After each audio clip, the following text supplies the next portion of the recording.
Africa's lone survivor at the ongoing FIFA World Cup in Qatar, Morocco, last night, achieved the unprecedented by becoming the first African nation to qualify for the semi-finals. This was made possible by the hard-fought 1-0 victory over Portugal. By this feat, the Atlas Lions are now set to take on defending champions France next Wednesday in the second semi-final.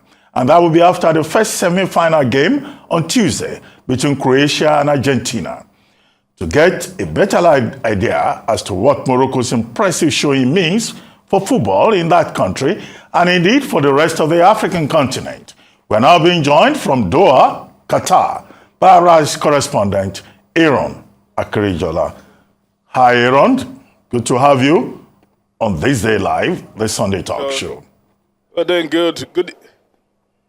Yes, a very good evening here in Qatar and in Doha. The weather has been very, very cold, cooler than usual. And I must say that the Moroccans are literally probably bringing the heat. And I have a journalist, a friend of mine here, Omar. And Omar, I want to say thank you for joining us here on the Rise News. I know you're very busy, so let's just make this quick. First of all, summarize the victory between Portugal and Morocco to us yesterday. What does it mean to Morocco?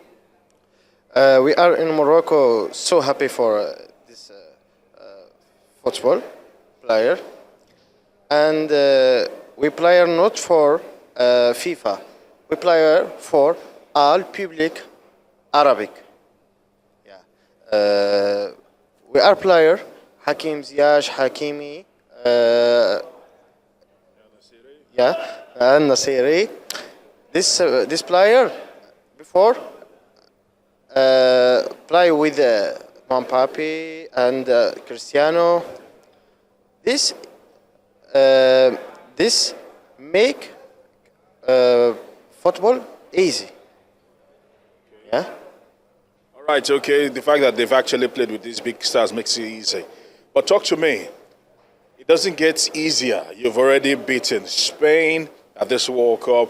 You've beaten Germany at this World Cup. You are now going to take on France. You've beaten Portugal. You're now going to take on France. Talk to us about this. What do you think Morocco can defeat France on Wednesday? Can Morocco win France? Yeah. Now come very, very, very people from Morocco. Now call me. I wanna go to Qatar. I think this football. Much people Moroccan, and more people Arabic. In the next play. Okay. All right. I want to thank you very much, and we wish you and Morocco the very best of luck. And certainly, the entire Africa is rooting for Morocco. Thank you. All right. Thank you. All right. So, Doctor, you've heard from Omar there speaking about the fact that quite a lot of Moroccans who did not believe that this was possible are already on the plane down to Doha to probably see that game and be part of history in the making. Literally, understanding the fact that the Argentine fans are the dominant fans here in Doha. They've come in their numbers and they've dominated every game they've actually been to. You literally see a sea of white and blue in every game the Albi Selassie are playing against any opponent, and they've been the 12th man. And I'm sure Morocco knows that they cannot miss this opportunity for the world, because Africa has had to wait 22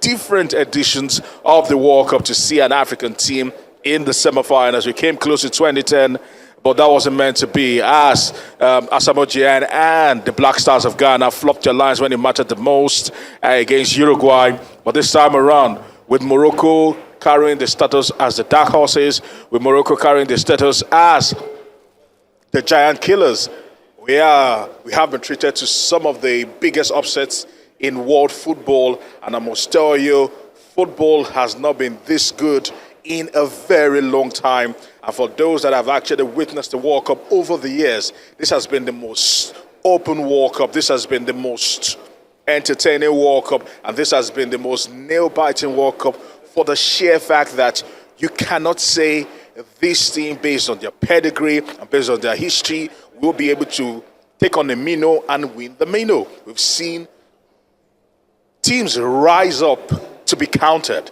and not just be part of the number of 32 teams that have come to Qatar. And some have etched their name in history, the likes of Saudi Arabia, that have done the unthinkable, the likes of Tunisia, the likes of Cameroon. And I must tell you, of course, top on that list is the Atlas Lions of Morocco. Yes. Cameroon, 1990, Senegal, 2002, and Ghana, 2010. Where those three countries failed, they couldn't go beyond the quarterfinals. Morocco has made history. So everybody is saying, allez le Maghreb. We're all looking forward to Morocco. And the coach of the team says that, well, why not? They can win the World Cup, and that could happen. So that self-belief, that confidence, I think is something that propels that particular team. And they're doing it, of course, not just for Morocco, but for Africa, but also for the Arab world. But let me ask you, the other side of it is that Cristiano Ronaldo seems to have, reached the end of the line with his dream of lifting the World Cup. Now that Portugal is out of this, and he's not likely to be in the next World Cup. What next for him, in your opinion? Doctor, looking at it, Cristiano Ronaldo, while the players were still shell-shocked after 90 minutes were played, talking about the Portuguese national team, they still stood on the pitch to say their thank you to the fans, to congratulate Morocco, but Cristiano Ronaldo was overcome with grief, and he was shell-shocked, heartbroken that what has been a very illustrious career that he picked up, because he started playing with the Portuguese national team since 2003.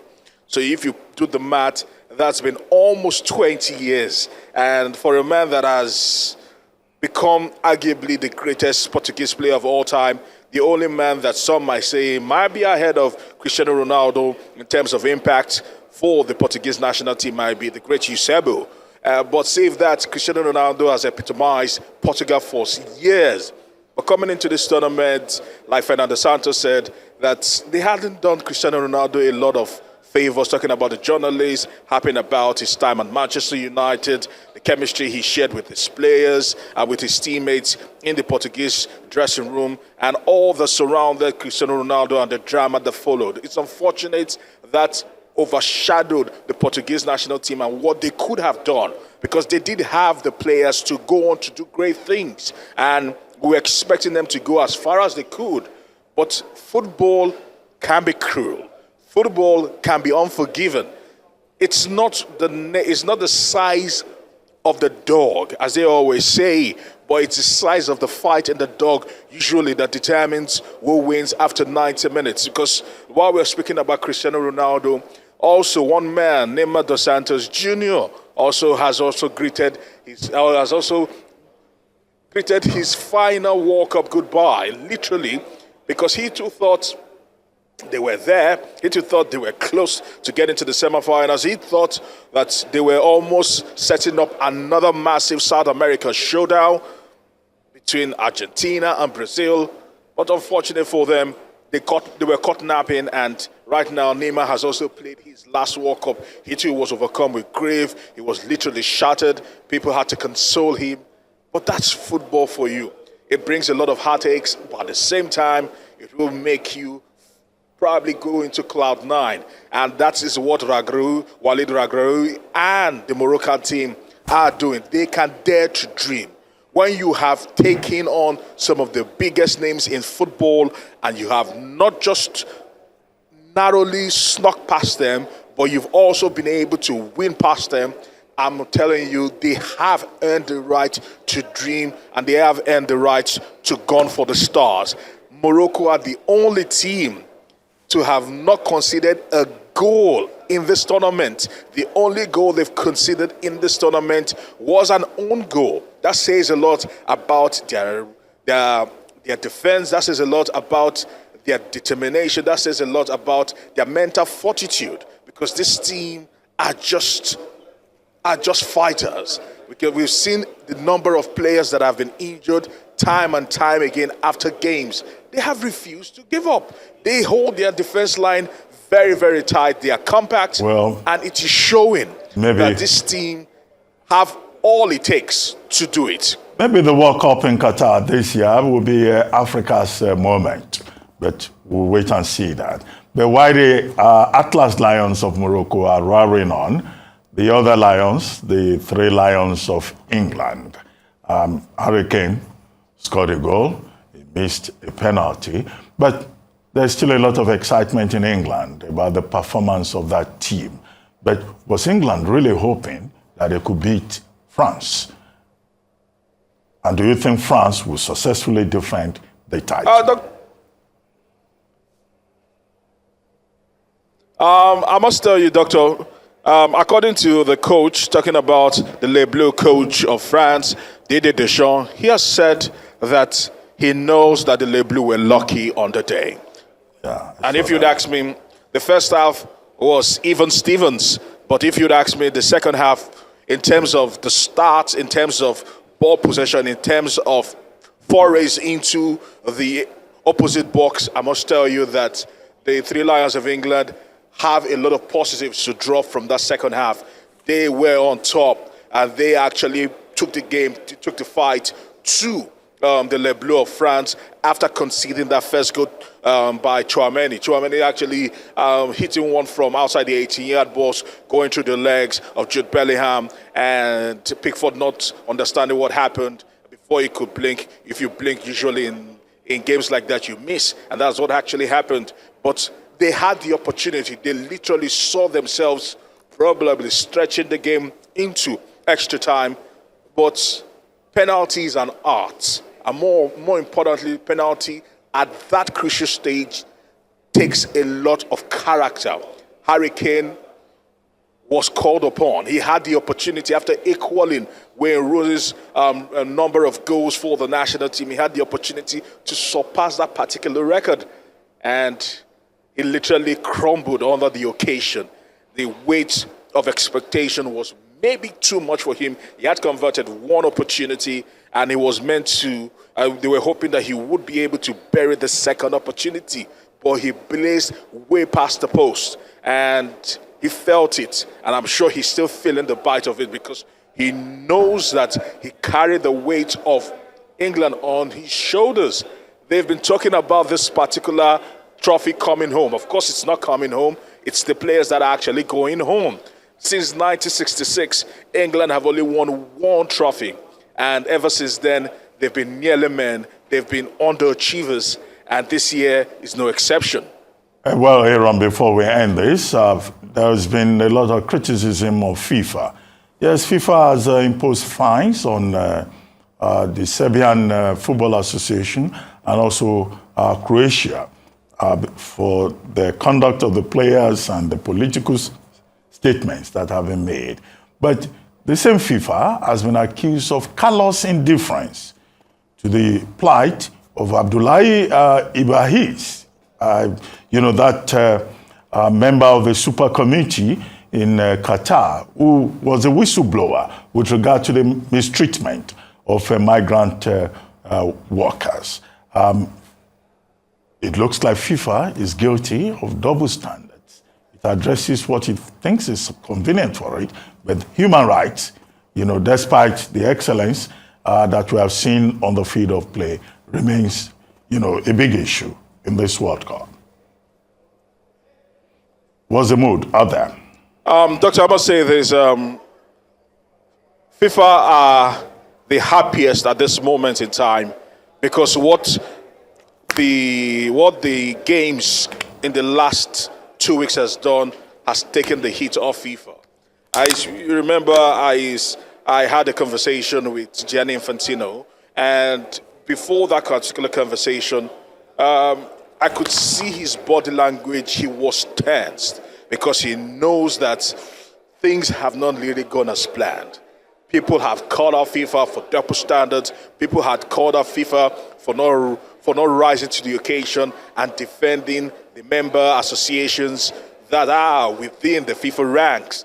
A lot of people had questions about this World Cup, the eligibility, the corruptions allegations that were surrounding this particular World Cup, the migrant workers surrounding this World Cup, and not just that alone, and every other issues that people brought to the fore concerning this World Cup. FIFA were literally feeling the pinch, and I'm sure they are the gladdest right now because football has just taken the heat off them, but it doesn't change. I'm sure immediately after the World Cup, when the final whistle is blown next week Sunday, questions will still be raised. People will still stoke the fire. People will still ask the question. Because the truth is this, FIFA have not really covered themselves in glory in the build-up and during this particular World Cup. Too many double standards. They've accused FIFA of succumbing to the pressure of the Supreme Council here in Qatar time and time again.